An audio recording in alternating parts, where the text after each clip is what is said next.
when they were showing you the kids' clothes was the worst bit, because like you think it could have been you, and like when you were little.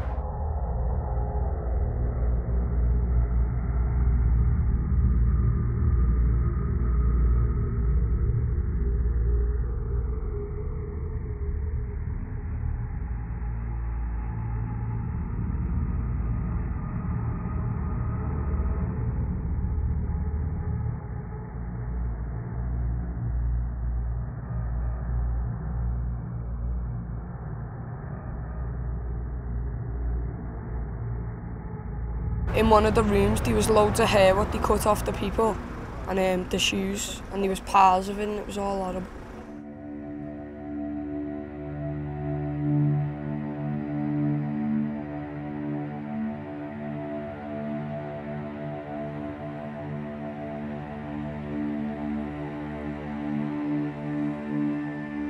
Just like all the suitcases and the air, it was just horrible really.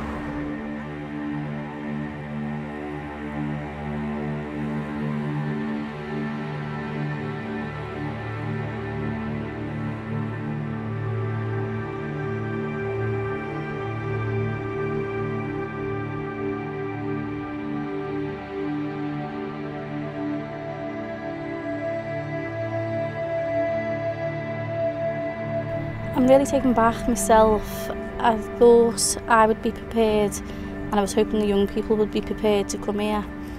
And I'm really shocked and a bit lost for words, to be honest. I'm actually not looking forward to going to Auschwitz-Birkenau next, because this camp in itself is just heartbreaking.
It's prepared us, but it really hasn't prepared us enough to come and see this, because I feel sickly and it's horrible to see what people could do to other human beings.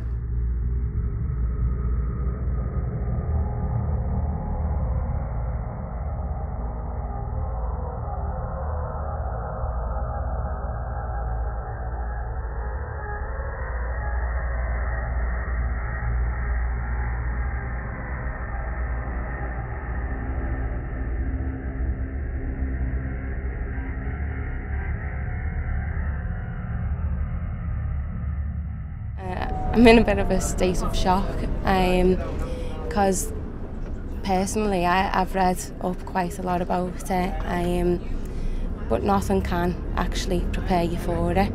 And I hope it is life-changing for some of our young people. I certainly know it will be for me. You really don't know how lucky you are, do you?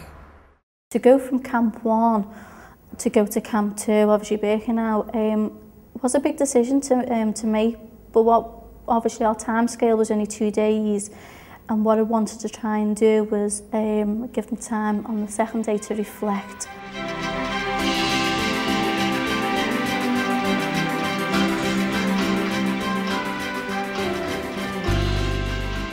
The camps yesterday, which was really interesting. It was a bit weird for myself, but also for the young people. They've seen a different side of actually what we've been learning, and it became a full picture for them now.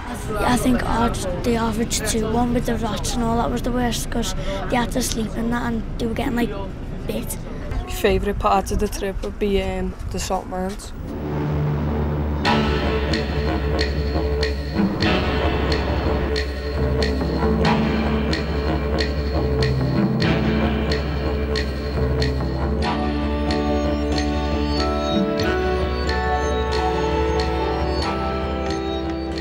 When they first went, I think they just expected heaps of salt, but to actually see and obviously listen to our guide, it was fantastic. We walked down into this, it looked like a big ballroom, literally made of salt, ground made of salt. It was a fantastic morning. For our young people, they knew obviously, the 2 days were nearly over. We'd arranged a nice evening meal just as a bit of a celebration for the second night. Went to a lovely restaurant where we had the chance just to have a nice meal, chill out and just talk. People sat by different people, which is not just in the cliques, and that was good in itself. So that was sort of the end of the second night, and then obviously it was pack your bags, and that's when all the gloom came back into it. And we've written that, a couple of them have written that in the diaries, they gutted that it was over. Fantastic experience.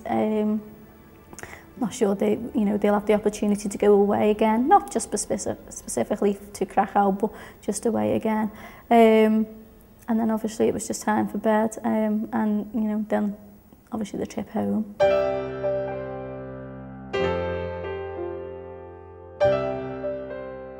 Say thank you to LHT for getting us here and doing everything to actually get us to the camps and the salt mines.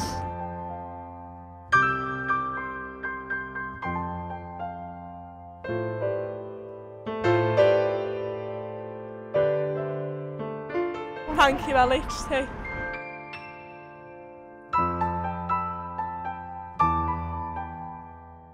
Big thanks to LHT because it's a life-changing experience. I suppose the aim for us now is, is to continue with this. Although obviously the end of that sort of programme was a trip to Poland, for us it's sort of the start of, breaking down prejudice. So obviously, one of the things that they were involved in throughout the programme was the 15 years anniversary of Rwandan genocide. As part of that, they'd done a lighting candle ceremony. And again, I was surprised on how much to heart that they would take this issue.